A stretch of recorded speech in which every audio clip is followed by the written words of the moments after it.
Long-distance relationships have never been easy. When you can't see each other daily or share life's moments in person, feelings of loneliness and uncertainty might creep in.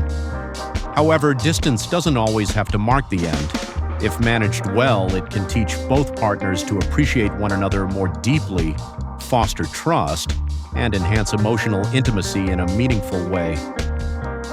Research conducted by Dr. Crystal Jiang at the University of Hong Kong and Jeffrey Hancock at Cornell University suggests that couples in long-distance relationships often communicate more about their emotions, thoughts, and daily experiences than those who meet frequently.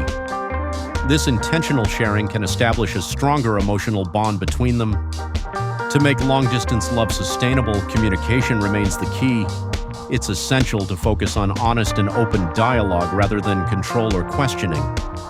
Establish specific times to connect, develop small habits together, like watching the same movie or sending surprise messages, to maintain that connection.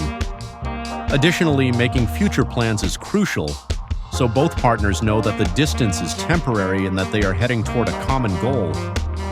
While distance can pose challenges, it doesn't have to be a significant barrier.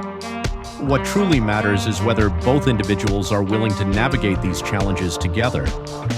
A lasting relationship is not just measured by the frequency of meetings, but also by the understanding, patience, and trust that both partners cultivate for one another.